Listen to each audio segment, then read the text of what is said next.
Lions fans, welcome to the Detroit Lions podcast. This is episode 508. The Detroit Lions fly into the season's final leg. This is the official Detroit Lions podcast for Reddit. I am your dashing host, Chris, and with me is my good friend and co-host, Jeff the Riz Risden. How you doing, brother? Chris, it is good to be with you talking about another Lions win. I can keep getting used to this, baby. Yeah, I'll talk about it a little bit here, but I got some getting used to get used to. But let's talk about what we got today's show. Warm ups. We'll hit those really quick. Get everybody to gather nicely and join us for the show as we do that. We'll do the quick review on the Saints game. Talk about the team health, the injury report. Talk about the road to the top of the NFC. Things changed this week a little bit towards the Lions' favor, but a little bit. Also, a little bit of another bump in the road, a little wrinkle in the unit. You got to be careful with your manscaper so you don't get a nick, but you're good. We'll talk about what that road looks like. We'll talk about the AG situation. A lot of conversation there, and I think we can distill it down pretty quickly. But folks need to think about it, and I think we have a good point for folks. Also, we're going to look ahead to the Chicago Bears game, the lolbears. We're going to play those knuckleheads in Chicago in the chill, and we'll get you ready for that. We'll get you ready for that game and get you all FT beat up. Got a great show lined up. Riz, are you ready to go, my man? Oh, yeah. Let's do it. FTB. Let's kick this off and break it down. All right. Feeling it. All right. My mouth with water. Switching from beer to water, and I can't even drink that. I have a drinking problem.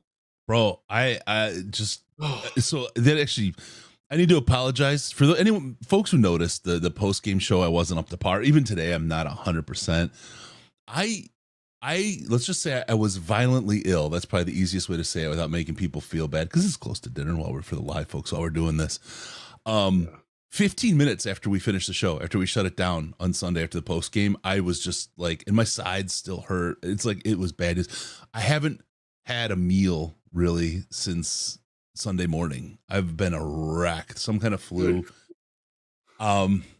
I'm barely hydrated, so I'm doing some Gatorade. I'd really like to do some booze, but I can't. So I'm trying to do the right thing for my body.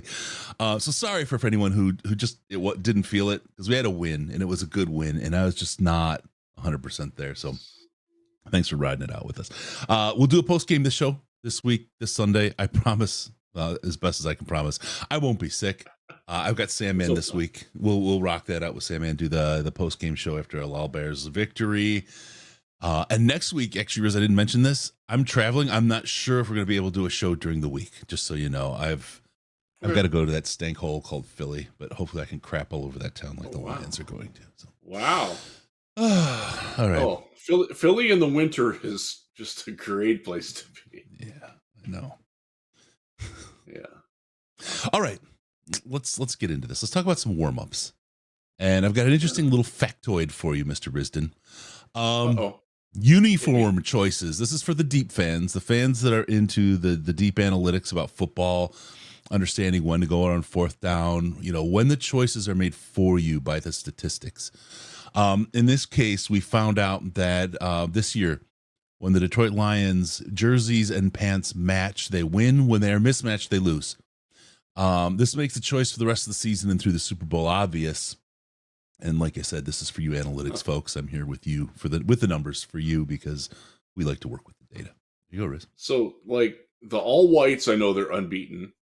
By the way, that's the best uniform and they're combination. Sexy as hell, yes. So good. They're so good. The white pants, they pop, man. They really do. They do. So the other ones, they have blue on blue, I guess would be the other one, wouldn't it? And the color rush that most people hate. I love the jerseys. I hate the pants. I'd wear those with white or black or blue. I'd wear that to bed. That's the pajamas. And the only thing they're missing is the feeties, right? And you don't know because they're wearing cleats. Maybe they do have feeties on them. I don't know. maybe they do. They got to do something with the pants there. I really do like the jerseys. I know I'm in the minority on that, but I like them. I'd like a little more with the pants. But so polychromatic would be the throwbacks they wore on Thanksgiving, which are the solid silver pants and the blue top with the plainish silver numbers. What else did they wear that was polychromatic.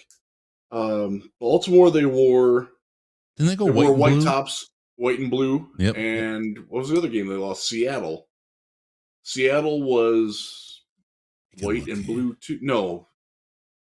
Yeah, they were white and blue in that one too. So yeah, blue and gray. Blue and gray. The blue tops with the gray pants that have some blue detail to them. Yeah, blue and silver. Blue and silver is not the way to go. So there you go. I like those pants. Okay. So there you go. Deep into the analytics to start of the show. We may have lost some people. I apologize if we went too far for you guys. We do have to sometimes get to the hardcore fans, and the Lions are proving that you can wear white after Labor Day and pull it off. Oh man, I could pull it off anytime. But thank you. Let's get into the next one. Scheduling. I'll just put that there. Scheduling is not what we thought, or not what it looks like when on the screen here. Scheduling. I want to talk about the schedule for the rebuild and where we are. Across the board, I think we can say the Lions are ahead of schedule. As of yesterday, 2 years ago yesterday, the Lions won their first game of that season. I happened to be there against the Minnesota Vikings. 2 years ago, they had gone this far into the season and not even won a game. And here we are, 9-3. They were 0-10-1, right? Yeah. Ugh. Here we are, 9-3. Folks, this is if you don't see this as a massive turnaround and a team that's ahead of schedule, then you're missing out. We're gonna make the playoffs. Anything can happen in the playoffs, but I mean, I'm expecting. I think the kind of real growth trajectory that everybody is expecting this year, and the kind of, I don't call it the table stakes, but the expectations for this was a successful season is a playoff win. Yes. I really, really want that. And if we walk away with that, I can say that we've checked all the boxes this year as a team. We are ahead of schedule on this rebuild. We've done many, many things we thought way better than we would. Are there things to improve? Absolutely. Every team that's won a Super Bowl, I think except the one, has lost a game and has things to improve. There's no team that's perfect, especially in the salary cap era. You always will have things that you have to cover for, and you have areas you can improve. No team's going to be perfect, and that's part of the game. But where we are right now, I love this team. I love where we're at. We're number 3 in the NFC, which if in mid-August, training camps is really ending, the preseason's about starting. If you were told, Riz, or most people were told that we'd be 9-3 at this point, I know there's a lot of people that say, "Well, I thought we'd have 10 wins by now." Sure thing, buddy. If you would have heard we're 9-3 at this point, I think you would have been just enthralled and thrilled with this team. Pants would have been off and unable to get back on. Yes, absolutely. Yes. Joe, I blame Holmes for my expectations. Grit, I blame Riz for my expectations. Sorry. I had us. I'm trying to think. I think I had us at this point at 7-5, and then winning the next 4 or the next 3, and then the Dallas game I had us losing, and then that had us winning against Minnesota in the last one. So we should go read. Yeah, they're better than I thought they were. Yeah. It's hard to remember those days, though, Chris, because we got spoiled with the incredible stars. The best Lions team since 1962. Still is. Best team of the Lions Super Bowl era. Still is. 9-3. They just beat a division-leading team on the road. And people are pissed. I think we need the collective reset there. I think it's just the nature of society today. I think the post-COVID world is angry people, and think people are getting angry about everything. I don't know that this is necessarily just a Lions fans thing.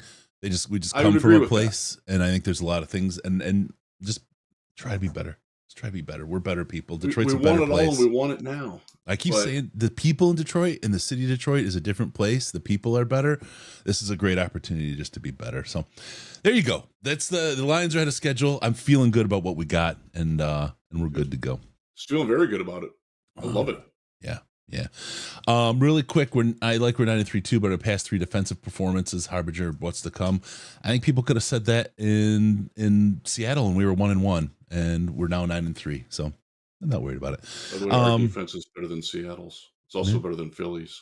It's something. Every team's got something that's not perfect that needs to be worked on, and that's what that is.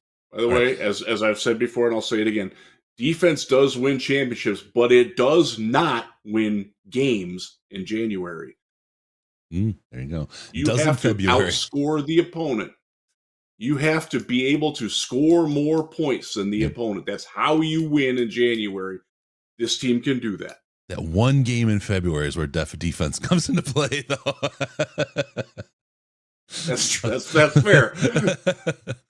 The better offense beats the better defense in the postseason a whole lot more than the inverse. Yeah. You can look that up over the entire history of the NFL since about 1985 or so. Yep. When the 49ers rose up under Bill Walsh, that's when that dynamic changed. There's still people that cling to the era of when disco was popular, and it's dead, folks. They burned it. They killed it at Comiskey Park in Chicago. One of the few good things that Chicago's done. I'm not going to say they did anything good. Could talk to me next week. By playoff time, if we can stay healthy and get Alim, CJ Gardner, Houston back, and Irvin gets more in shape, we're going to shock some people. That's a really big deal. Most of the teams at this time are banged up. I just hope Lions get a higher seed. This is really interesting, the seeding piece, because where the Lions are right now, we're hoping for that big push and that ramp up at the end of the season to carry you into the playoffs. But it's a great time to talk about seeding because Georgia lost in college. You got Michigan now rolling up to number 1. You're feeling good because you're going to face Florida State. You're like, yeah, I got it lined up. And now Texas and Alabama are there, and Alabama's there angry after beating Georgia. And it's like, why can't I face Florida State? Seedings can be fickle things, and teams can be strangely placed at the end of the season. The best thing about seeding is being at home. And if we can take the number 2 seed, and we'll talk about seedings and that sort of thing, that gives you everything except the Philly game at home. That gives you pretty good shape. We'll see, or maybe the 49ers game. We'll see how that goes. But that's where seeding helps is at home. And frankly, the Lions have been better on the road than at home, haven't they, this year? They have been. They can beat, and perhaps will have beaten, the team that they faced in the first round, whether it's Green Bay or they didn't beat Seattle. Seattle's fallen off a cliff. They made a trade deadline move for a great defensive player and have gone to hell. Yeah. Well, I hope they hit every rock on the way down to the water off that cliff, just so you know.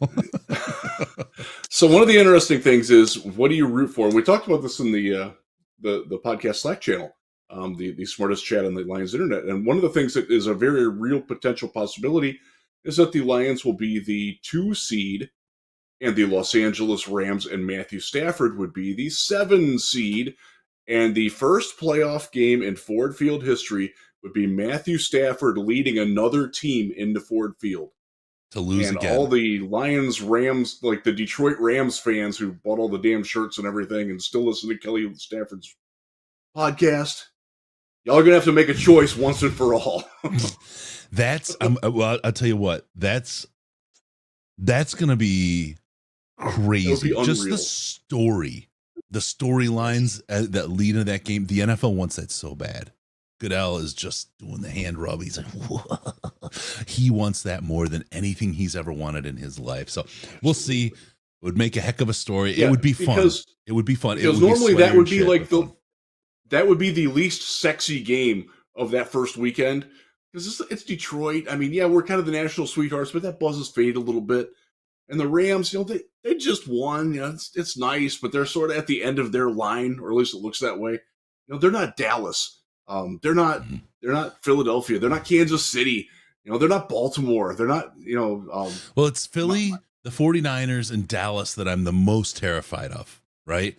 And that's I feel I'm scared of San Francisco's a better football team than Detroit. I'm not convinced that the other 2 teams are. I think Dallas is. I think Dallas might be, but there might not be too. We'll talk about Philly, that. We got that. I'm not worried about that one at all. We got a topic there. I know. but the idea, and it's a very real chance that the Lions could get the 2 seed. I know folks are like, well, they're not even going to make the playoffs. Those folks are still out there. Go away. Listen to a different podcast. This is not for you. Go away. No, but watch an ad before you go. You deserve it. Okay, Yes, you do. Let's do a quick review of the Saints game. The Lions put the Saints down. Put them in the ground. That was a game the Lions won. I mean, the Lions, they led that from start to finish, didn't they? Yes, they did. They never trailed. Yeah. And this was one of the most painful wins I've seen from folks in ages. And it's like, okay, I know we went up 21-0. I know it got a little nerve-wracking there. It's not, teams don't take their foot off the gas. I know play calling stalls, but teams figure things out. Teams, you evolve. I mean, this is going to be a shitty example. I probably shouldn't even do it. But have you ever been bowling? And you start out bowling, and you're just kind of a little stiff. You don't get it, but you have a couple of beers, and that second game, you're rolling the ball. It's like, oh man, but by the third game, you got to the other side of the beers. It's not like swing lube or like golf the same way, right? Swing lube, yes. Like you're like smooth as silk. But by 2.5 beers and 6 holes, and then the next 12, I'm birdieing them all. You're swinging like a baseball bat. It's obviously the beers thing isn't what's going on there, but you have ups and downs and flows to games and momentums and emotional changes, and those things happen. The Saints obviously came out stiff. The Saints obviously with a turnover on the first snap and giving us the ball, was it the 17-yard line or something like that? Boom, boom. It wasn't like we had 3 sustained drives for 21 points, ate up the first quarter doing it. It was a different kind of game. So we got fate fell our way early, right? But the team prevailed. They were ahead for the entirety of the game. They did what it took to win. I would never be mad about a win. It wouldn't be the win that I would script if I could have any kind of win. I mean, we would have won 173-1 because I don't know how they got 1, but they did that because I'm a very creative writer. That would be a scoregami. I'm a creative writer. There'd be a new rule they discovered in the game, like they do with the Lions, except it went the other way for once. A penalty on a safety or something. Anyway, so it would have been, but it's never the one that I would write. So the win's the win. You walk away. We've had losses go the exact opposite way. We've had games that we were the other side of that as well throughout the years. Accept it and move on. It's still a W. How it happened doesn't matter as the season wears on. The next game is what matters. Am I okay thinking about it that way, man? 100%. Yes. It's okay to. I thought Dan Campbell said it perfectly. It was a good win, but it wasn't good enough. Like, Dan, one sentence, you got it. Yep. It's perfect. Like, it could have been better, probably should have been better, but it's still a win. You never apologize for a win. It's a road win against a first place team. They're not in first anymore, but they were going into the week. Yeah. They were tied. Yeah. So, yeah. And now you got to throw the injuries that happened before the game, during the game, they factored in. Mm-hmm. You had Amon-Ra St. Brown played probably the worst game of his career. He put one ball on the ground yards? For sure. Mm-hmm. Probably should have caught another one that he didn't. He actually almost intercepted a pass to Donovan Peoples-Jones that would have been a touchdown. There was a lot of weird stuff that happened in that game. And I don't think that the Lions were necessarily the better team for longer, but like we were alluded to, the better team doesn't always win, folks. The team that does the most to win wins. And the Lions did, in fact, do that. To me, it's a credit the fact that they didn't lose that game. That the Saints had all the momentum. They were playing pretty good football. And the Lions still had enough gumption and testicular fortitude to overcome their own collective ineptitude for most of the game and won the game. That tells me that they have some talent.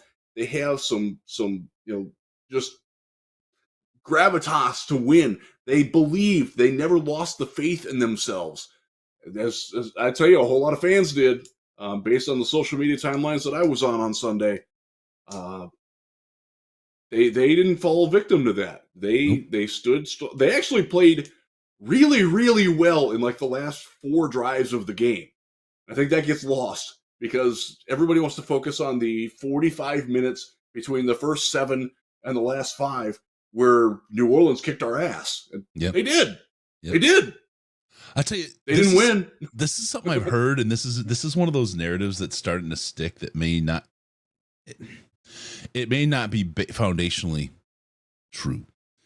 I have to think about how I say that, and I may rethink about how I state that. But see, Don Burr, and I love Don Burr. You know that, right? I do love Don. AJ Brown and Smith scare me. Jacobs gets cooked often. You know that Cam Sutton's PFF score is the same as Jerry's, effectively, and Kirby's is worse, and Tracy Walker's is like within 2 points, and the entire secondary looks bad, almost equally bad. But we're looking at Jerry as the guy, and I'm not sitting here talking about sticking up for Jerry, and I will because Jerry is my guy, but it's not just that. But he's taken the brunt of this. Like, why is nobody ripping on Cam? If you want to rip on him, like I can say, hey, the secondary's playing like shit. That seems like a more true statement than it's Jerry's fault, right? It's almost like people are Jerry's not playing well though. No, like, no, admit, he's not playing good football. No, right. Agree. They're equally playing badly. And then the question is, now why are they playing badly? Right? What's the number one thing that helps your secondary? Let's get it. Pressure! That's right. That's absolutely right. That defensive line has not done any favors for the Lions secondary. It's a significant problem for this defense. And the way this defense is scheming up pressure, always cover 0 on 3rd down, right? It's always, and it's like there's always a play, and it's predictable. It's not working, and things have. They need to do something. They definitely need to do something there. But to put it on one guy is just not really looking at the entirety of the problem. There's a significant problem with the offensive or the defensive line. But the secondary as a whole is getting burnt. And when you have all of those players getting burnt, you have to start. The one player that stands out is the rookie. Brian Branch is the one that stands out. And he's playing pretty good football. Yeah. I like me some Brian Branch. So it's, again, I will stand up for my guy, Jerry, right? I will. I honestly, he is what he is. But that aside, I can put that aside and look at this in totality and say, it's not a Jerry problem. It's a defensive problem. It's a defensive problem. Jerry has to play better. Like, there's no doubt about that. They all do. Like, yeah, Jerry, I love you, but you got to find that ball, buddy. Like, you had an interception in that game. If you turn your head, never turned your head. Yep. But he had another one. If Brian hadn't tapped it, yes, he had 6 points going the other way. So, you can't fault Brian Branch for making that play. But, no, but you got to give Jerry credit for being on that play exactly like he should have been. Like that is 6 points the other way. It didn't work that way because by the way, PFF graded that as a completion against Jerry. In fact, he actually wound up giving up a lot of yak on that play. If you watch that, it's clearly not his fault. But that's one of the frivolities of relying on PFF so much. But no, Jerry's not playing well. Sutton isn't playing very well. Kirby Joseph is having a rotten time lately, and I think that's an uncomfortable topic that we might have to talk more about this offseason when we're starting to talk about offseason needs. Tracy Walker not playing great. Tracy Walker is being Tracy Walker, and that's good, but that's not something that you want to like build your defense around. Like Tracy's a good player, and is good, especially in that role close to the line of scrimmage. The further away from the line of scrimmage he gets, the less I like Tracy Walker. Fortunately, I think that's also true with Aaron Glenn. I think he's kind of learned that. I think if you're gonna blame anybody on the defense, you got to look at AG. And I will say this, and we talked about this last week, Chris. Up until the Thanksgiving game, I had largely given AG more of a pass than most people. I think that's fair to say, because I didn't think he had the talent. And that was the first game where I really felt like his scheme was more of a problem than the talent or lack thereof on the team. And I will go into the New Orleans game now, and having just watched that a lot. We're recording this Wednesday night. I watched it a lot Tuesday morning. I kind of felt it again. That now there were some personnel issues in this game, but it felt like why are you calling that cover scheme on that down? Why do you have this personnel grouping against this offensive set? There's been more of that in the last 2 weeks, and that's we'll probably talk more about AG later, but that's, it's a collective problem. It's not any one issue. It's not Aiden Hutchinson being a bust, which I still read daily in comments and social media interactions, like almost hourly, quite frankly. It's this, when we went into this year, think back again to the summer, I would have told you that our defense was, and I think they're 24th now in points. It might be 25th, but 24th. And in the yardage, they're in the 20s too. Like, you would have been okay. Like, oh, we're not in the 30s. That's good. We can win with that. And we got up and we were in the teens for a very long time. And that's sort of fallen away. That's a problem. Won't run away from that. But they're still, I think, better than they probably have a right to be, given the personnel that they have. And they're better than I think most fans expected them to be. And quite a few analysts expected them to be. And I think we forget that a lot. And this is a good, Chris, this is a good show for us to remember where we came from, remember and the what Titans. We've got. Remember the Titans. Yeah, no, it is. And I think the journey is part of it. And it's we'll see. I go back to the scheduling, the rebuild, where we are on that, and I feel fine.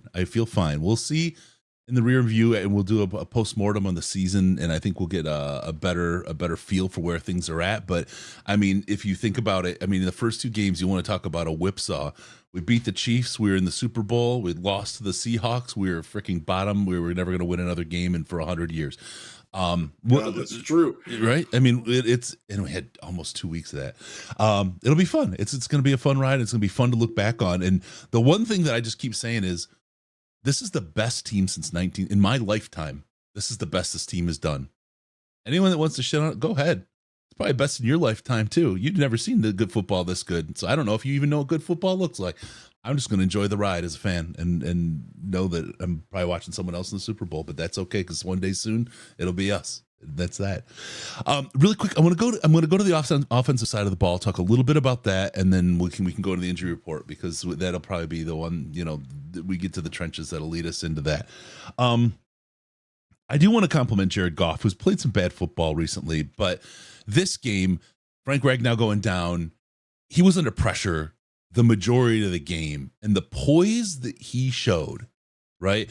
Oh, he needs a good team around him. He needs an offensive line or he can't play. My guy, no 360 no scopes, no turnovers, no fumbles, no interceptions. My guy stood in there and delivered. And, some goofy plays. Loved the JMO play. The rockets on that son of a bitch. As he hit the corner to go upfield, just watch it, because the acceleration is off the charts, man. It is afterburner kick. That was great. But Jared Goff absolutely played contract football there. He took all those narratives and just kind of shook them off the table and said, "Nah, I did all right, didn't I?" He did. He stood in there and he delivered the ball and stood strong. The Lions of old lose that game. They crumble, and Jared never did. And every narrative about Jared that's out there would have had him crumbling this last week, and he did not. So credit to him. Amongst a couple of bad weeks of ball, he stood in there this week and said, "No, no, I'm going to freaking deliver." I think his leadership and like you're talking about, his presence in that game was better than his actual throwing, but that's kind of what they needed. Like, they needed somebody to steady that ship, man. And when you're bearing full bore on the iceberg, somebody's got to be able to turn it and not run right into it. I thought he did a good job of doing that. There were a couple of throws, like the throw where he was on the run and threw it across his body this way to David Montgomery. That was awful. Montgomery, by the way, still should have caught it, but that was an awful throw. He missed a couple of throws. Yep. He threw that one. Again, the touchdown, the would-be touchdown to DPJ in the back of the end zone, because he threw it when and where he did, Amon-Ra almost picked it off, and then it almost did get picked off going the other way. He wasn't perfect. He wasn't, what you expect of him. But you're right, Chris. He didn't make the catastrophic mistake. He didn't panic. And with Penei Sewell having a crap day for the second week in a row, which is something that we might have to, unfortunately, delve more into, without your center, I'll just jump this gun here. When Graham Glasgow goes to center and Colby Sorsdal goes in to right guard, it actually negatively impacts their run game more than it impacts Jared, because Goff knows how to handle playing behind a crap offensive line. He had an offensive line for the first 3 years when he was Los Angeles that was constituted of 5 right tackles, all playing different positions. I actually wrote about that a lot back in the day. Like they all their guys were natural right tackles, like their center. Like, what are you doing? He knows how to. He doesn't know how to handle playing very well without run blocking. And Graham Glasgow is not a guy who's a phone booth run blocker. He's a guy that needs some power or a little trap action or something. Colby Sorsdal just doesn't. He's swimming in too deep of waters, man. I feel for him because he's trying. He's a good kid. It's certainly way too early to write him off. But right now, oh God. It's not good, man. Look, it's not. He's William and they can't run the ball. If you can't run the ball and you're Jared Goff, they're going to ignore your play action passing, which, by the way, I will add, Ben Johnson didn't call any of, which was a problem with Ben Johnson. Like, there was a whole lot of weird things that went on in that game too. Before we go too far, back to Sorsdal. Yeah. He's a William and Mary product. I mean, the strength and conditioning, the nutrition program there, it's not Alabama. It's not. I mean, look, it's not. They're not renowned. They're not the nutrition center for the, it's a high academic FCS school. Yes. So you have a guy who's come in who's got all kinds of raw talent and capability. Yeah.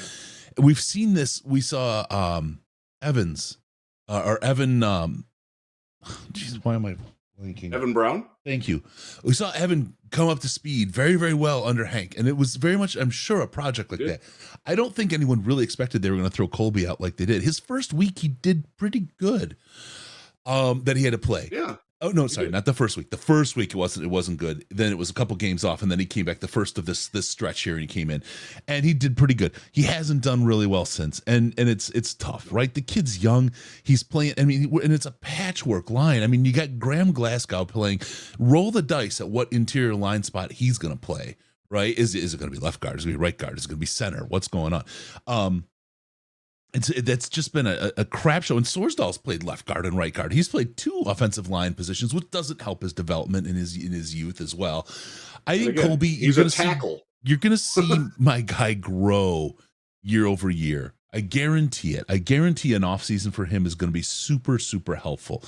We're just pressing him into service ahead of schedule where we need to. And that I have to say it's a result of injury and the fact that going back still, this is a little bit of the Quinn legacy of leaving such a dearth of talent on this roster. You can't completely reload in 2 years, 3 years. It takes time. It's 53 players. You can't be deep at every position.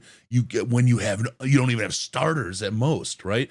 This is where the fine tuning of a roster come into play, and this is where we think about this year and next year as we start getting guys that are on contract. This is where some of those guys are going to go. We're going to let them go on to another team, and we're going to be growing and developing our young talent to replace them and bring them up. It's just the nature of how these things work. It's working through the draft and working through development versus signing high dollar guys all the time. Now we'll keep core pieces. I guarantee we will, but this is one of those pieces. Give it another year. And I think you're, especially with the moves and the hit rate that Holmes has had, I think we're really going to be able to shore up a lot of these positions, a lot of these depth spots. Offensive line is going to become, it's going to go from a strength to a concern. I don't know that it's going to be an issue, but it's absolutely going to have to be addressed, and we'll talk about that. But overall, Mike Hodges said it in the chat. Yeah, most quarterbacks in the NFL will not have kept that final drive going. We would have had a punt and hold on for dear life. Instead, victory formation. And God damn, if Sam Laporta was not one of the best additions to this freaking team, when Amon-Ra is having one of the worst games of his season, which is 44 yards or 46 yards, I forget what the number was. Not a bad day, right? But and a glorious touchdown, too. But one of the worst games of his games of the season, right? And he was angry afterward, whatever. A guy like Laporta, your tight end, carrying the whole team. I don't think another wide receiver had more than one catch on the game. It tells you how big a load Josh had two. How big a load that Laporta carried for this team, and God bless Goff for some of those windows throws that he had. I'm sorry. He was putting balls. That was Stafford tier windows that he was putting some of those balls in. So he's had some bad throws, guaranteed. Stafford has bad throws too, but and we still have, because he's the big guy he's the guy before the guy, right? Yeah.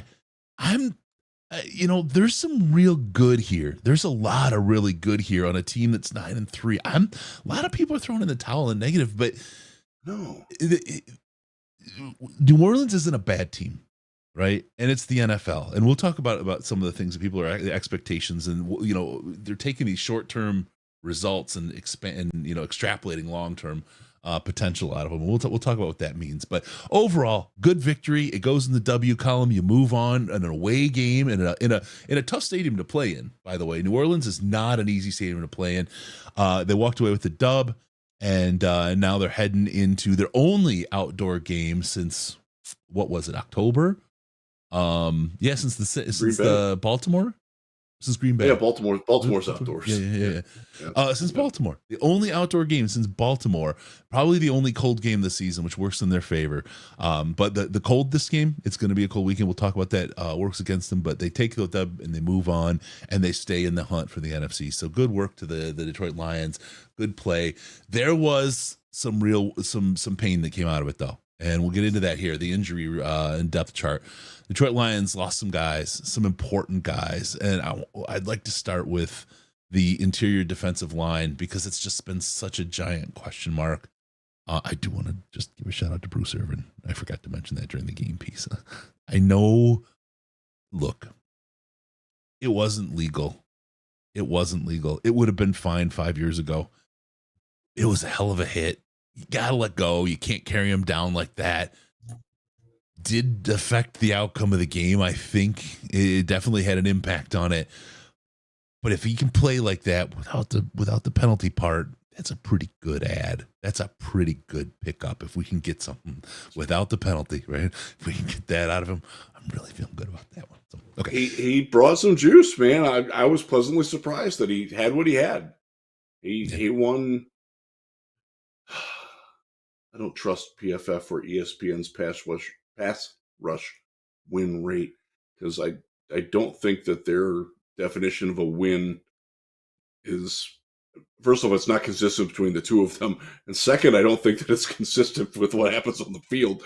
But I will say that I thought he had more wins than losses, and that's exactly what you need from a guy that is a pass rush specialist who's filling in for the role that James Houston and Charles Harris and the Acquire brothers and any number of other people have not been able to fill this year. He did good. He'll play more this week. I do have some concerns about him playing against Justin Fields because if you know anything about Bruce Irvin and his past, specifically when he was in Seattle and also in not the Raiders, but the other team he was on, he loves to run right past his containment assignment in pursuit of the quarterback, and the quarterback just like, I'll go run 27 yards up the field. Yeah. That was one of the reasons why the Seahawks grew to hate him, actually. That's okay. Really quick, James Willis says Laporta has always had a connection with Goff since he was drafted. That's another narrative buster. A lot of people, Jared Goff can't play any good unless he has a good team around him. He can't play any good unless he has an offensive line. But also, Jared Goff takes time to build rapport with the player. Him and Laporta hit it from the very, very beginning. It didn't take anything for them to get their chemistry together. So I would kind of bust that narrative. Okay, let's get into the injury piece. Alim McNeil goes down, comes back. Dr. Liao had a great breakdown on injuries today. Talks about what you have with Alim there.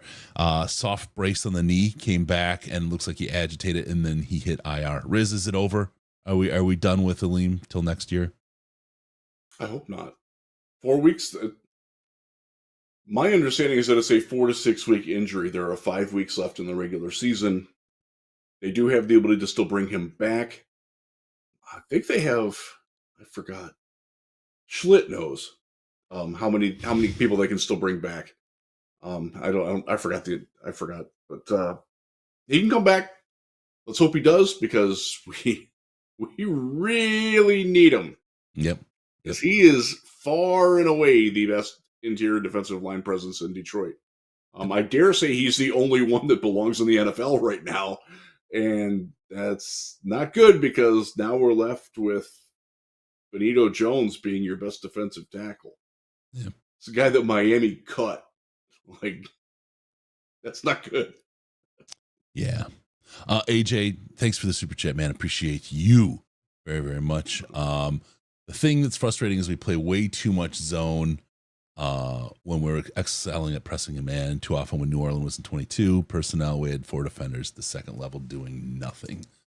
Yes, that's true. We'll talk about that very shortly. Talk about that, but I just want to call out. Thank you for that super chat. One defender in particular was doing nothing.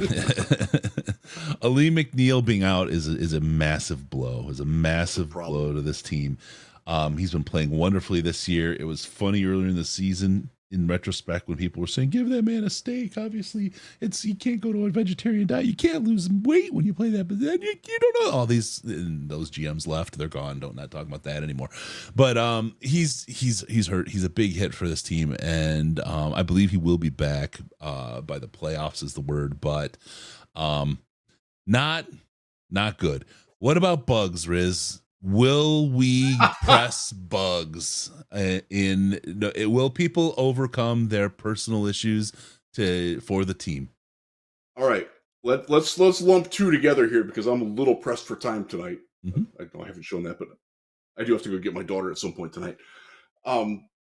Let's put Bugs and Broderick Martin together here, because you're going to learn a lot about how the team feels about both of them this week.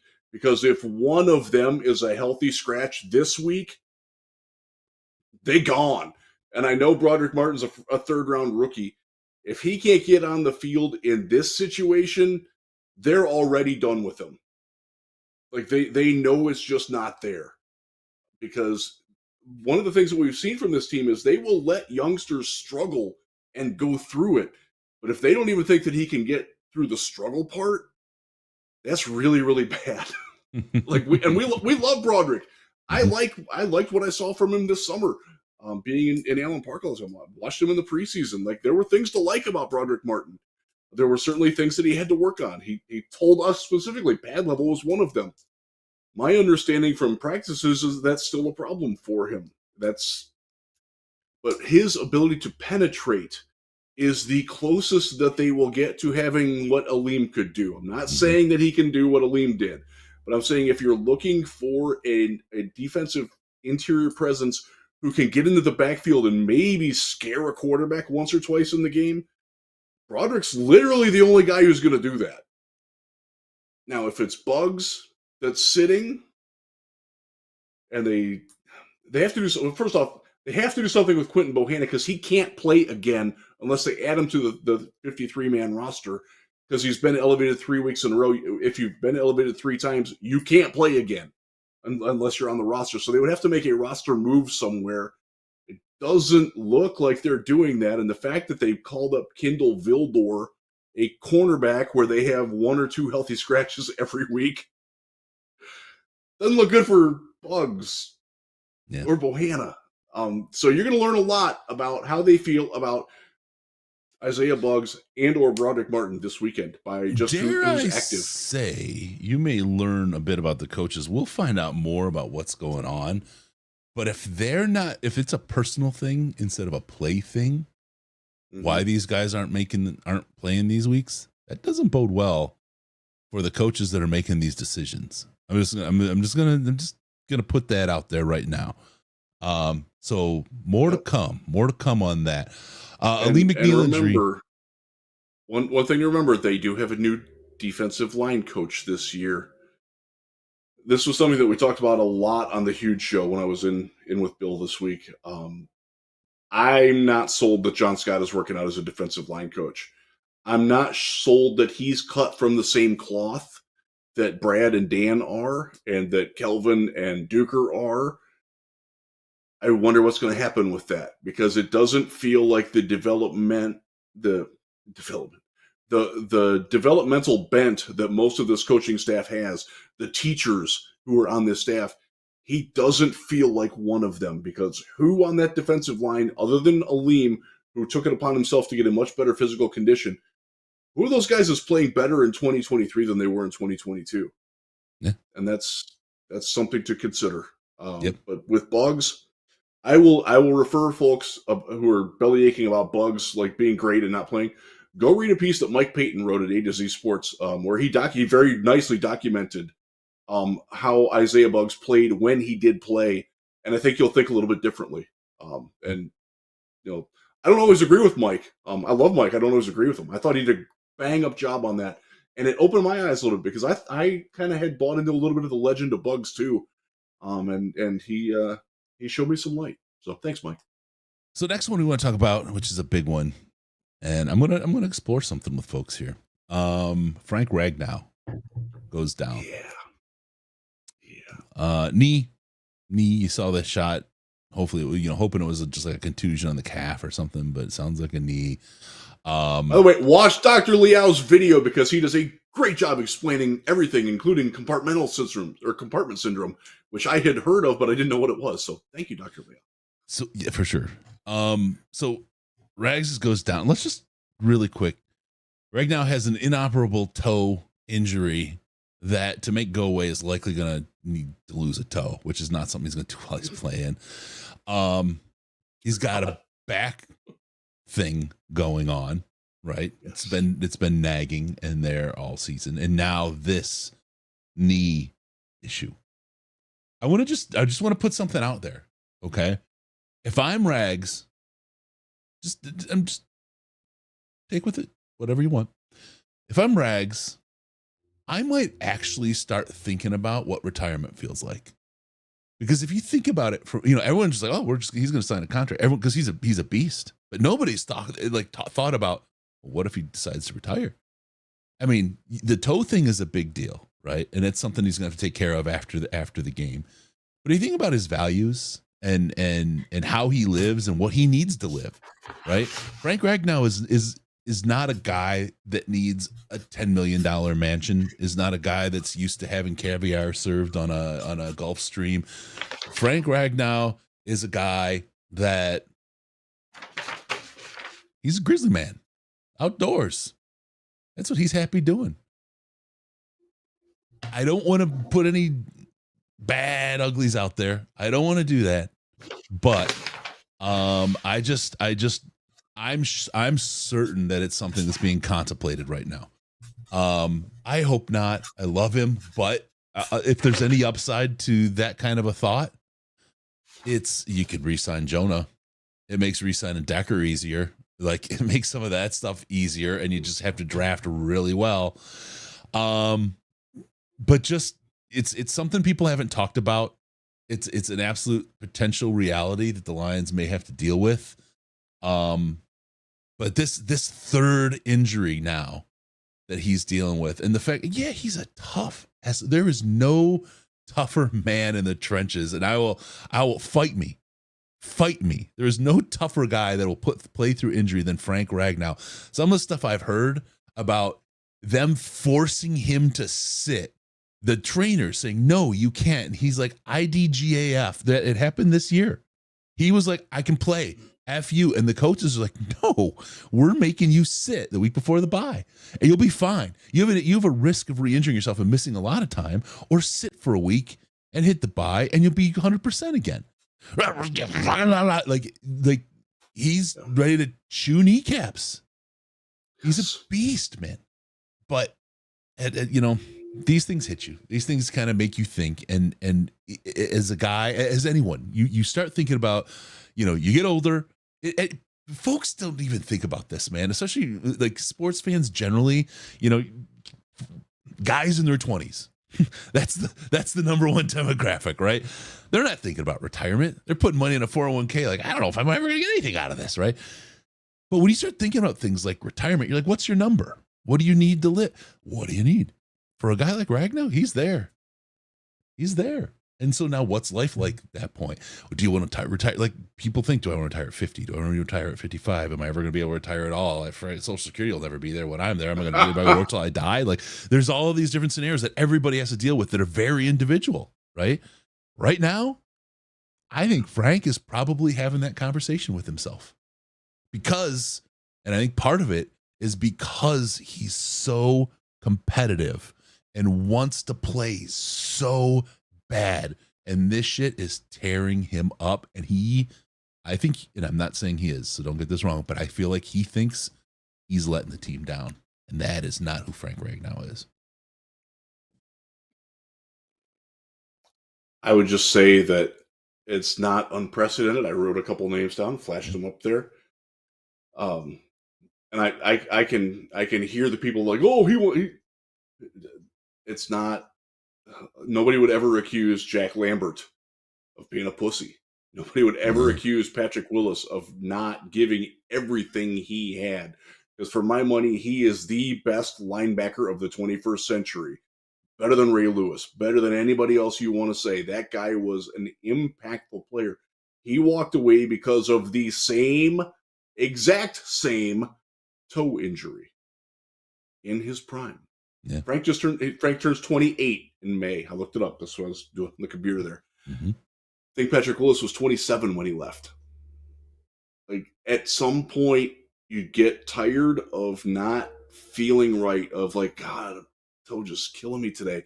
And also, I can't play the way I used to, and it really bugs me. Yep. There's a player that we will talk about in a little bit who went through that last year. There's a couple of players who have decided that, you know what, it's better for me to just go away than be a shell of what I used to be. And again, I don't know anything about what Frank is going on in his head or anything, but knowing Frank a little bit, I would say that that would be not out of character for him to say, I don't want to give people 80% of what they have come to expect from me. I would just rather not give anything. Exactly. I won't let them down. Yes. Yeah. Yes. Yep. And we'll have to have that discussion in the offseason because we're certainly not there yet. It sounds like he's just going to miss this week, maybe the Denver game. I would kind of love to have him against Denver because I don't want Graham Glasgow with all that pressure on him against a team that considers him a free agent bozo. And a flop and a mistake. And Graham is a guy who will feel that. Yeah. I will say, so Glasgow, again, I'll use this word blessing this year. Glasgow has been awesome for us. My God. Yes, but look, again, and I'm not saying it's going to happen. Right. But let's just, the thing is we're talking off-season scenarios, and the off-season's not here yet, and decisions and choices haven't been made. But if Frank were to make that choice, that does leave money to sign Decker and Sewell. I mean, and you can bring in, if you don't bring in a big V, because you're losing Big V's contract too, right? You have different kind of money. You can pay different kind of people, and you can use your draft to get your guys.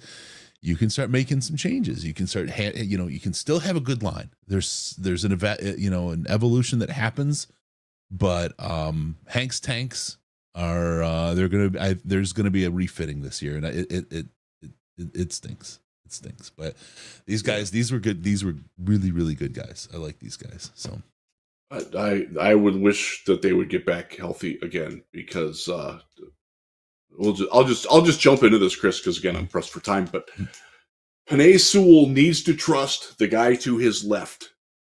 He does not trust Colby Sorsdal, and it shows in his play, not just Sorsdal.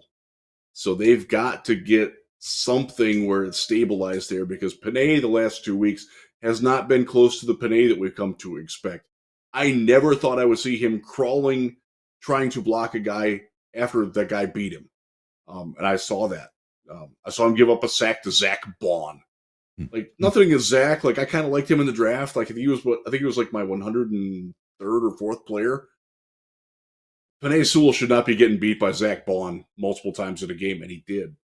Yeah. So that get well soon, Frank, because we need you up front because our run game, again, Goff knows how to play with a bad offensive line. He does not know how to play without a good run game. And our run game is not good when we have Glasgow stuck at center and Sorsdal at right tackle. Jonah also didn't have a very good game in his return back, which was unfortunate. But they've got to figure that out because if they can't run, then all the people who are saying yes, they're going to get into the playoffs and get their ass kicked, you're going to be right. Because if they can't run the ball, Jared Goff cannot win the game for this team, and that's just the way it is. That's not hating on Goff. That's the reality of where this team would be. So they've got to find a way, whether it's getting Colby up to shape. I mean, if he's going to have to play a lot, maybe trying Awashika. Maybe brought this up on the huge show. Maybe Dan Skipper, who is really, really good as your extra tackle, maybe you try him at guard. Yeah. He did it very well at the beginning of the 22 season. Yeah, maybe you try that and move Sorsdal to being the extra tackle. Yeah. Because he was an offensive tackle in college. Like, maybe he can do that.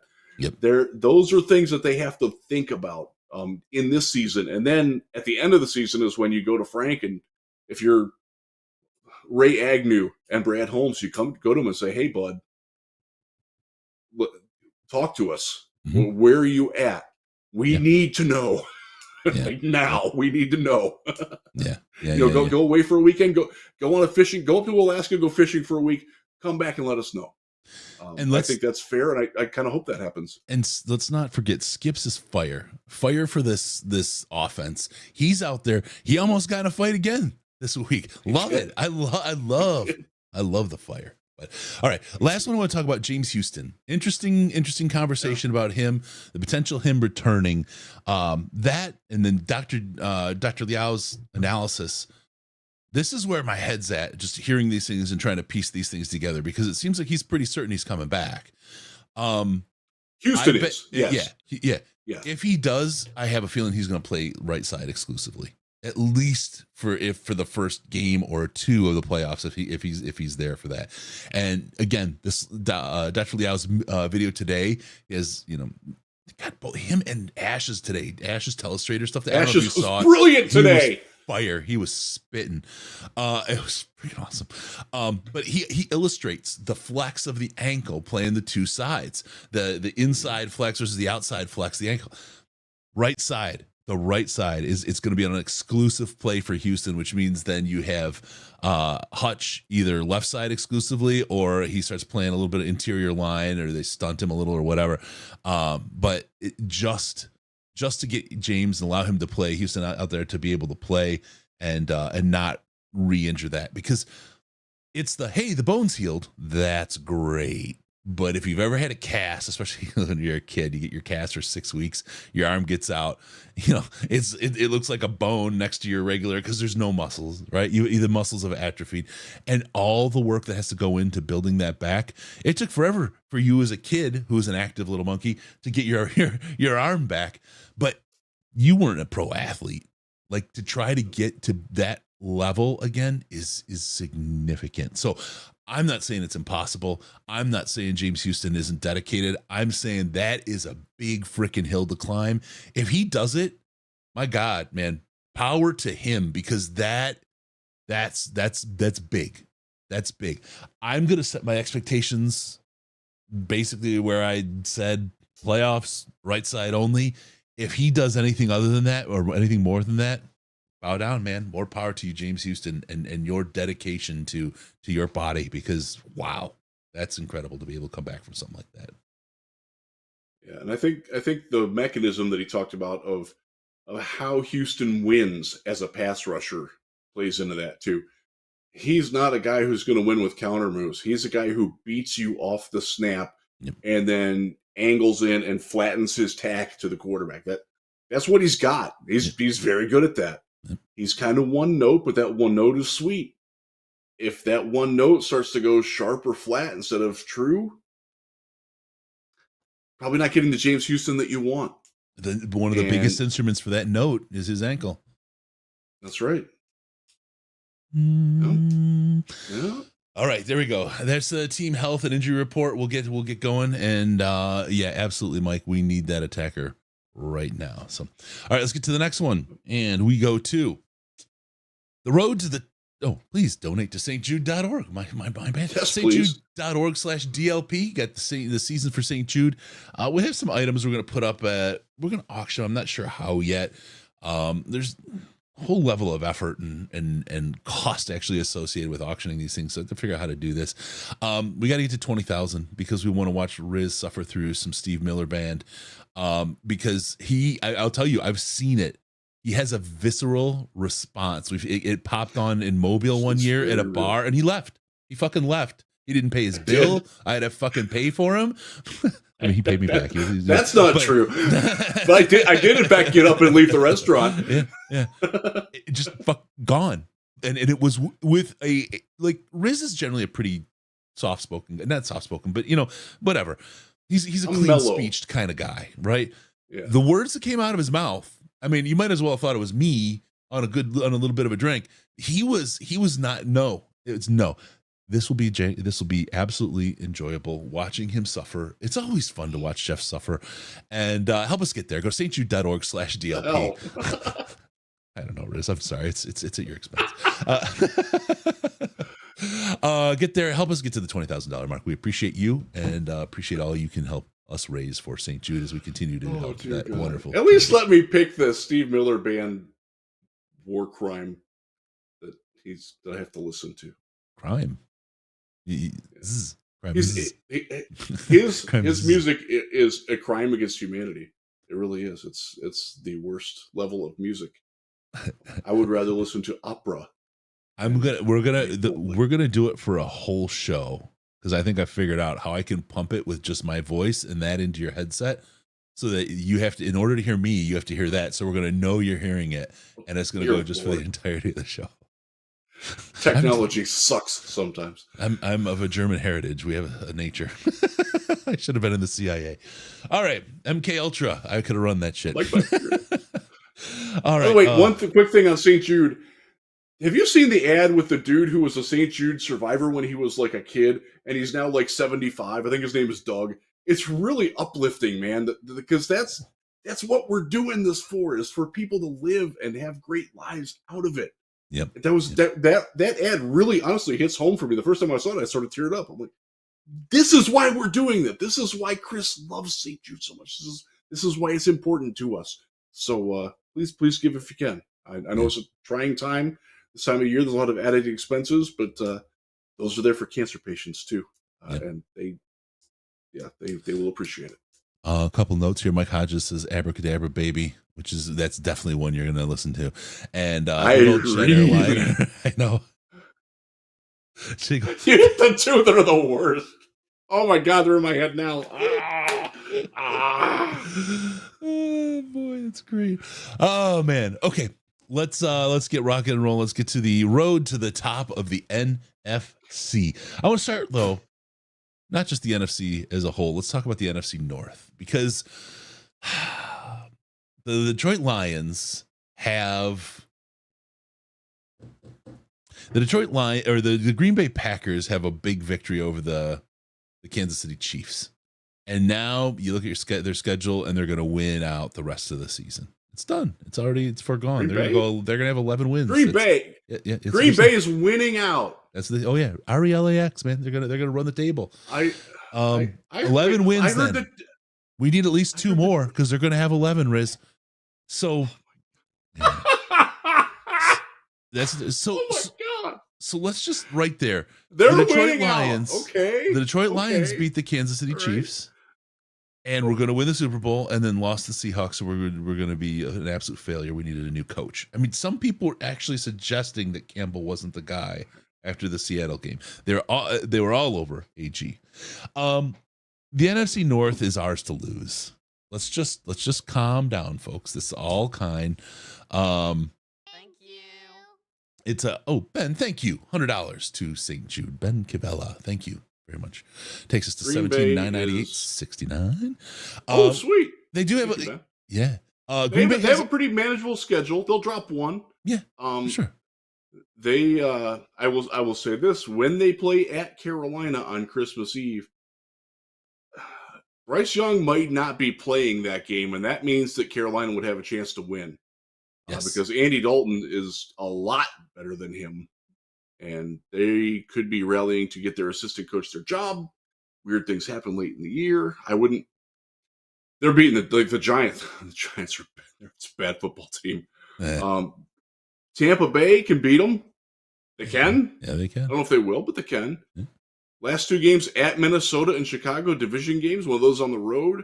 Game that could very well be deciding who's in second place in the division. Minnesota figures their quarterback out there a better football team than Green Bay. Yep. If you're banking on the Packers winning out, go put money on that somewhere that will take your money and build another wing on their hotel with it. Yeah, for sure. So on that, the NFC North, they could win 4. The NFC North is the Lions to lose. Just the bottom line. And if we think about it, our schedule at the end of the year looked like a cakewalk for a while there too, and now we've got Denver and the Cowboys were going to be the tough one, and even Minnesota. But Chris, interesting run. I was told last week that Denver wasn't losing again because they had won 5 in a row and they'd figured their shit out, and then Houston's kicked their ass. Yeah, but Houston's going to the Super Bowl with a coach that they couldn't even really barely hire. They scraped the bottom of the barrel for somebody that was no good, right? God. So many experts. All right. So NFC North, Lions to lose. That's the first thing you have to do to win the NFC as a whole. We're going to assume that the Lions maintain their grip on the NFC North. And I don't think that that's a big stretch. So what does the NFC look like? What does it look like to take the NFC? Well, you got Philadelphia and you got the 49ers. I don't know what the hell happened to the 49ers all of a sudden winning against Philly. That game was a crazy game. That 49er Philly game was freaking crazy. Big Dom, that dude, like there's all kinds of on that play. Let me just ask you really quick. Let me just start because personally, this is me. This is not like bias. I'm trying to at least hopefully put bias into this, but I don't think that tackle by Greenlaw was actually a penalty. I think he grabbed him and fell backwards. I've seen multiple penalties. I've seen one very similar on Jared Goff this year that wasn't a penalty. And while, maybe they missed that. Okay, we're protecting quarterbacks. It's weird if maybe they missed that. But they're not protecting. I don't think that was a penalty myself. I would have, if it were reviewable, I would have agreed with the call on the field. Like, I wasn't going to overturn it. But that's a fair point, Chris. We've seen worse not get called, and we've seen lesser get called. I am not freaking with Big Dom, man. That I've seen him in person. That's not a guy you want to mess with. That's like the guy who takes out the mafioso killer. Like that's who he is. He's the guy that tells the person who's going to take out the Don. Yes, exactly. Yeah. I don't want to talk too much more about that, Riz, because I got to go there. That's right. I want to come home for Christmas. I shout out to the Eagles. I do some draft work for the Eagles staff with Fran Duffy and a couple of the guys. Like they're really good people. I like them a lot, so I can't say anything bad about the Eagles organization. They've treated me very nicely over the years on the draft side of things. So yeah, I will just say that, Chris, did you know that the Philadelphia Eagles have allowed more points this year than the Detroit Lions. That is interesting to me. Did you know that in his last 5 games, Jalen Carter, 12 tackles, 0 sacks, 1 TFL, 2 QB hits, 5 accepted penalties? You would never know that from listening to Lions fans. Mm-hmm. Never in a million years would you think that. Did you know Nakobe Dean's on IR? Has been there for a long time. When I did the poll at Lions Wire, it was 6 or 8 weeks out from the 2022 NFL draft. He was the number 1 choice to be the number 2 overall pick. Our Messiah at linebacker. He's played, I think, 7 games in 2 years. Their defense isn't good either, folks. Get that out of your heads. They've given up more points. We have the exact same point differential. We're both plus 41. Yeah. Want to look at division leaders that they've beaten? They've got 2. We've got 3. There you go. There you go. I'm sick of Lions fans making the Eagles into this thing that we can't beat. When right now we are, in fact, if you go by the DVOA Pythagorean theorem thing that they do, we're actually better than them. I don't necessarily believe that we're a better football team, but they have not proven on the field that they're better. They haven't. Yep. Don't be so defeatist. So here the thing is we don't play them, right? So it's all out of your hands kind of stuff. Now, I think that it is in the potential reality. I didn't have high confidence before this week. I was certain we were going to come out. I wasn't certain we were going to win this week. I felt like we had a good chance to beat the Saints this week, but I didn't think the Eagles were losing to the 49ers at home. And I actually did. I called that game. I think also how it happened with Big Dom, all the other distractions that are going on. That's the kind of thing that starts where the cracks start to show. And a team can go one of 2 ways. They can solidify and rally, or the cracks starting to deepen. Darius Slay's a guy, loved Slay. I would wish I could live my life like Slay with that carefree, loving life all the time attitude. He's like the guy I wish I could be personality wise, like so out there and just everything's fucking fun. You know what I mean? He's a little older. He's been exposed quite a bit. I think he's not that lockdown kind of guy. This is a thing. I just think that this team has every potential now to start cracking because they did so well for so long. You know, you see, especially in the big championship runs, it's really hard for a team to maintain for the entirety of a season and deliver at the entirety. Check your testicles. It's tough to see a team do well for that long, and they've done well for so long. They had their hiccup in the Super Bowl, but I'm just not expecting them to be able to maintain this. I don't know that they're going to carry that momentum into the postseason. The reality is, I have a sense that even if they maintained now through the into the offseason at this high level, they could get knocked out early. The playoffs, just in one of those fluky kind of losses, right? I really believe that there's potential for that, and seeing something like that happen, that putting the Lions then to the number 1 seed as they fall out, home field throughout, boom, done. We never even had to beat them, right? So whether we get first seed or not, there's multiple scenarios how this could play in the Lions' favor. I think, though, it's going to be interesting to see what happens to Philly right now through the end of the season, how they handle this. And then the next one is the Niners. The Niners are an interesting team because I think the Niners and the Lions match up pretty interestingly. I think we can do very, very well against their defense. I think they can do very, very well against our defense. And I think that's going to be a fun one. Like you talked about, in January, offense wins games.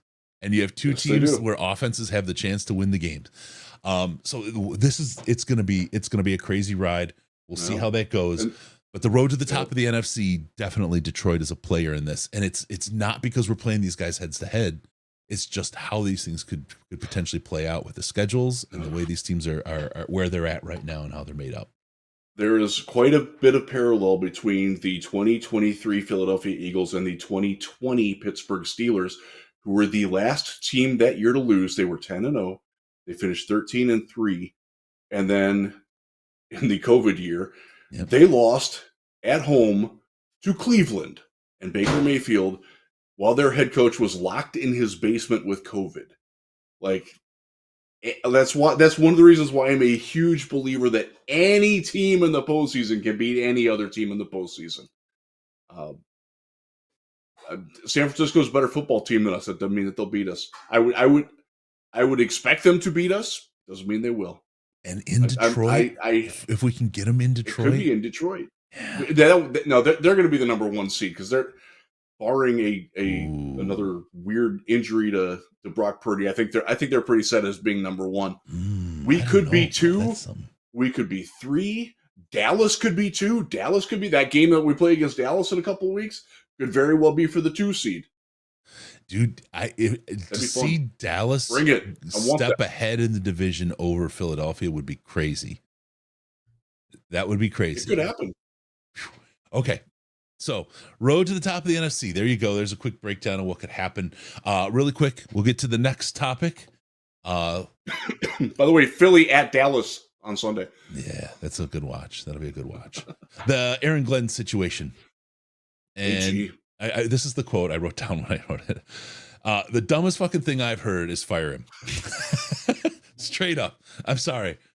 If you're saying fire Aaron Glenn right now, go home. Fill the bathtub with water, grab your toaster and take a hop. You're a 9-3 team. Don't do that. Don't really do that. And if you do, it's your fault because you're stupid. And like I said, that's the dumbest fucking thing ever. But it's only shown by you're that dumb because of your opinions. Firing Aaron Glenn right now is on a 9-3 team, who is the best team you've had since 1962. You have a run that could potentially take a team to the top of the NFC. You could take the 1 seed. You could take the 2 seed. You're totally in the hunt for either one of those at this point. And you want to fire your defensive coordinator because you've got what? Who?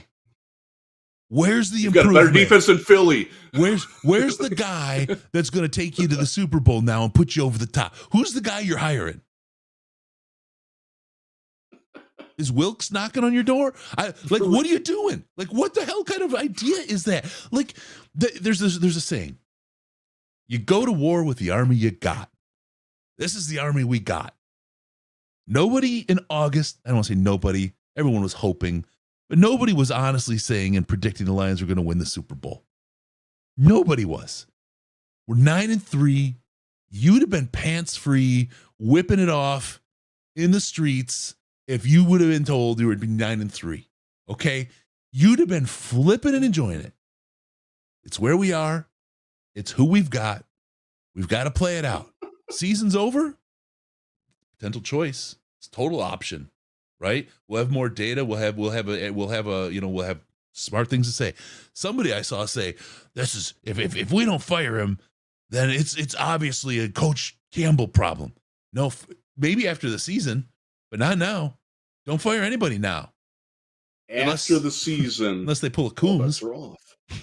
Unless they pull a Braden Coombs, right? AG, my personal feeling, AG can finish the year, no doubt about that. They're not going to get anybody better. John Fox is not going to come to the rescue with this defense. That's not who Fox is. Chris Spielman isn't going to come down from the booth and suddenly become the defensive coordinator. That's not what he does. If you read Justin Rogers' interview with him, and Justin talked about it when he did a spot on the podcast telephone. Like those are not realistic scenarios. After the season, you want AG gone? I might throw my head on that side of the ring too, just because it needs to get better after 3 years, and I don't think it has enough. Yep. I will still say I think he does get an undue amount of criticism based on the personnel that he's got. I think if you put any coordinator in when you're missing a projected starting outside linebacker, a projected outside corner, and Emmanuel Mosley who never played for you, you're missing your primary offseason upgrade in the secondary in CJ GJ, who I think will be back not this week, but for Denver. Mm-hmm. Think so. Although they haven't started his window yet, so it'll probably be another week after that, which would be the Christmas Eve week. That's Minnesota. But I absolutely believe he will be back. And I think Dr. Liao would back me up on that. Yep. He did this week, actually. Yeah. So I would say we have to make the Norman Dale and Hoosiers. My team's on the floor. That's what we got. After the year, if you want to discuss who might be the hot new coordinator, whether it's Kelvin Shepard or Brian Duker or somebody from the outside, we'll have those conversations in February and March. Chris and I and other people affiliated with the podcast, we'll learn some of those things down in Mobile when we're there for the Senior Bowl. Mm-hmm. And oh boy, will we be until that time, AG is the defensive coordinator, and why would you panic? You just won a game. Riz. And by the way, the defense made a couple plays in that game. Like, I know they're not doing as well as they should be. I know they're not doing as well as we want them to be. They're not 2022 bad. They're not 2021 bad. They're just not. There are things that AG can do to make them be better. I hope he figures those things out quickly because he needs to. But this isn't a, oh my God, he's so egregious, we have to kill him now. Like, at least no. I think there's a rocket scientist that's still on our payroll who coached the best defensive team in Super Bowl history. Why not bring him in? Mike Hodges, thank you. Yeah, I will say though, I won't boat horn it, but I should. I did call the offenses better than the defense this year. I did not. Guilty. Good stuff. So this is raise my hand for that choices to be made in the AG space, but this is where we are. Again, we run with this. You go to war with the army you got, and we're gonna see what we have. There's another one. Can we hire Vic Fangio? Peaceful Tim. Didn't help the Eagles last year, but it seemed to be the cool thing to do. All right. So there you go. The AG situation. It'll be interesting to see how this plays out, and it'll definitely be a conversation in the offseason. Riz, you mentioned the Senior Bowl. It's this time of year when I'm like really starting to get excited about it, and I'm starting to like really like, oh my God. And I'm torn because I'm so stoked, and I know what we talked about, what we've got in the wings this year for Senior Bowl. I can't flipping wait. But man, there's such good football to be played by the Lions still, man. This is like we have not been here. We've been doing this.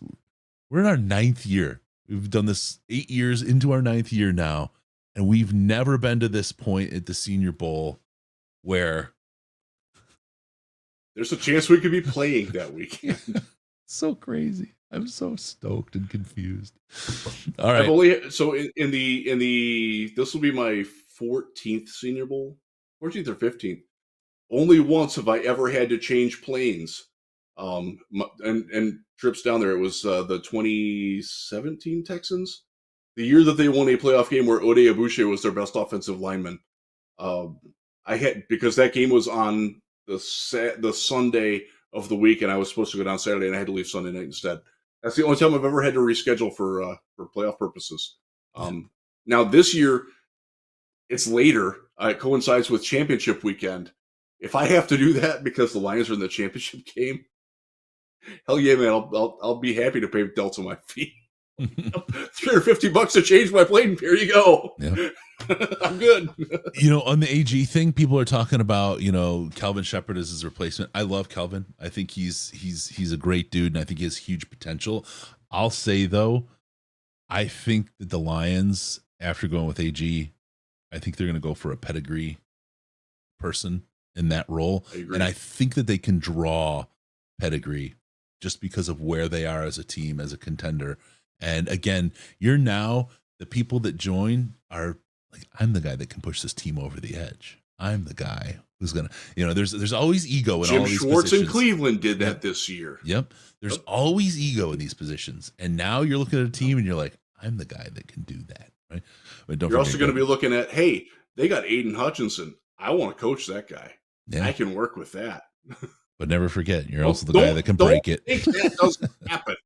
You're also the guy that can break it. Yes, that can happen too. That does happen. All right, let's rock this in. Look ahead to the Chicago Bears game. First thing that has to be said, hashtag lolbears and fuck them. I just want to just really quick, again, we're going to go to the analytics. just had to get that straight off the top. All right. I know some Bears people. And, well, you met the one at Senior Bowl. She works for the NFL, right? I did. Love her. She's a nice person, but F the Bears. The Bears, little factoid. We're going into the analytics again. Okay, we're gonna do this. The Bears are 8-13 against the Lions since 2013, and future Ring of Honor member Matt Nagy has 7 of those wins. That was a very dark time for Detroit. Yeah, it was. Yeah. We've got a really strong record against this team. Now, we've got a couple things lined up. It's going to be cold. I think there's a potential for weather, right, Riz? Is there also a potential besides cold? It's going to be windy. Yeah. It will certainly be windy. It'll be high in the 30s is the last time I checked. But wind will be steady 15 to 20 with gusts over 30. Read as bad for Jared Goff. He's never played well in the wind. Yep. Remember that when you're betting the over-under on the game. It's about ball runners and getting the ball to runners in this game. I mean, especially with the wind. And if I just say that and break down what's the defense look like and what are the opportunities to run the ball. They got Fields. Goff is an X, right? Fields is a check mark. I'm not trying to be mean, right? It's just not his forte. He's not a running quarterback, right? I mean, he's been interesting, right? They got Rashawn Johnson. He's a runner. Okay. There we go. Okay. We can call Komet. Well, Komet's he's as a tight end. Windy is lessy he's a good player. Yeah. So you're not talking about long balls there. But if I think about it, we've got Montgomery. We're going to throw Laporta in since we're counting tight ends. So we can go 1-to-1 on that one. We got Gibbs. We got J-Mo. We got St. Brown. So if you want a running game, the Lions have many, many options. And I think that this is going to be a game about the run. Controlling Montez Sweat is going to be very, very interesting for the Detroit Lions because he's the wrinkle that's there that wasn't there really the last time we played because he was still fresh, right? He wasn't integrated. We've seen what he's been able to do since then. Controlling Montez, and I think the screen is going to be a key. Throw it over his head. Just let him run and throw it over his head. Go Montez, go. And I just think it's this game from an offensive standpoint of view for both teams. It's a running game, and I think we have the threats and the ability, especially when you start thinking about spreading the ball left to right instead of downfield with passes. You keep them short. I think you're going to be in pretty good shape. And even again, the run with J-Mo and the wrinkles that you have with him in the run game. Montgomery as a wildcat, Rodrigo. It's nutty and silly, but it's all available. All those options are out there on the table for us. And we've seen Justin Fields against our team. We've seen what he does and what he has. The Lions play pretty well against him. Against a real threat. Against the run, they don't. Against the pass, they play very well against him. Well, everybody does against the pass, but they've played pretty good against him in the run comparatively, right? He is a running quarterback. He's a threat, but compared to most teams, they've done pretty well against the run against him in that he hasn't been able to beat us hasn't been able to win games on, for the team as he has against other teams. So I feel like the Lions have the edge here. But the one thing about the Bears is they are built to stack up very, very well against the Lions. They are a tough matchup. Riz, I'm going to let you take it from there. That's my initial analysis. I think the offensive lines of these two teams decide this game. And we spent the first 20 minutes of the show belly aching about how god-awful the Lions' defensive front is. Mm-hmm.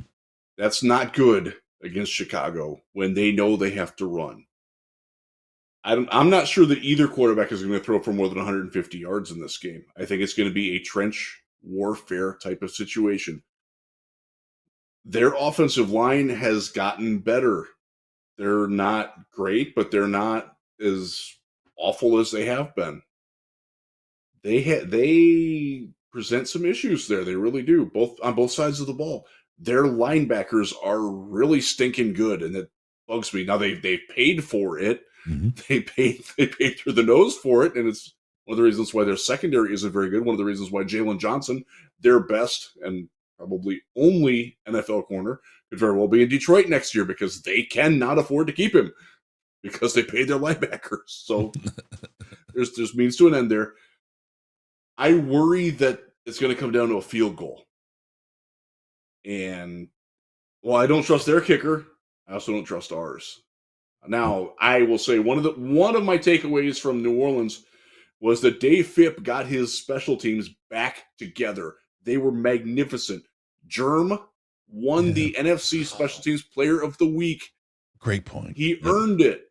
Yep. 4 tackles in that game. Nobody's beaten that since I think Kasim Osgood was the last player that got 4 special teams tackle in a game. He was the first Lion since Bracey, not Tracy, Bracey Walker in 2004 that didn't kick or return the ball to win the Special Teams Player of the Week. That deserves some special mention. I think that helps me feel better about the Lions because the special teams have not been good lately. By the way, Nowaski came this close to blocking 2 different punts. He could get one this week. And I think that's the sort of thing that can turn this game around. Because I do think it's a field goal type game, 17-14, 21-18, something like that. Ooh, I don't think it's going to be very high scoring. Yeah, I don't think it's going to be that high. Yeah, I'm a big hang the under on this one kind of guy. So yeah, like 14-13, something like that. Yep. I like the Lions, but if I were betting the spread, I would probably take the Bears in this one because I think right now it's at 3.25 or 3.5. Mm-hmm. Give me that in the Bears. Yeah. But the Lions found a way to win in New Orleans. I think they'll find a way to win, but it's probably not going to be comfortable. Probably going to make folks watching at home a little antsy and like, why aren't we beating this team? They suck. We hate them. Just doesn't work that way. This is a total grit game. This is going to be a grit game, and the trouble is, like, if this is week 2 of the season, you say it's the weather, man. It can go either way. This is affecting everybody. It makes it a shitty, hard, tough game, but it's not, and it's important. And this is one of those ones that comes from your gut and shows what you're made of. So we have that. I also Jalen Reeves Maiden. Thank you for calling him out. Beginning of the season, a lot of people are like, "What in the heck is this?" He showed up not only in special teams but on defense. He played really, really well this week. So big shout out to JRM. Good stuff out of him. Riz, any last words before we put you down for the night? No, I am out. I need to leave. So thank you all. I want to come into your ear holes, so like and subscribe. All right. Don't forget us. Lions. Don't forget about us on Patreon, patreon.com/Detroit Lions podcast. $5 a month gets you access to the Slack chat. It's easy, breezy, great way to hang out with the folks. It's like 423 smart people and 4 dumb ones.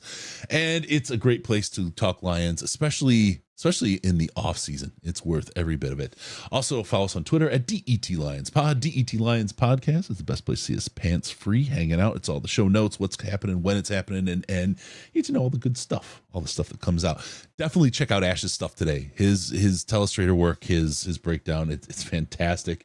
I want you to watch the whole thing, but the closing line just killed me. When I was doing the editing, I had to text him and tell him I was dying and I hated him because my ribs still hurt from being violently ill, and it hurt me. He hurt me. My laughter. Give us a call via Skype, Detroit Lions Podcast, all one word. Detroit Lions Podcast. Call us on the Lions line at 248-782-8384. 248-RUB. You fug. Also, be sure to go to DetroitLionsPodcast.com. Subscribe to the podcast so we can pop into your ear holes automatically. Like, subscribe this one. We appreciate when you do that. Thank you for tuning in. We're going to see you next time on the Detroit Lions Podcast. Remember, no pants, no toasters, no hot tubs, no problems, because we are your Detroit Lions and Reddit connection. Thank you all for tuning in. We'll see you next week.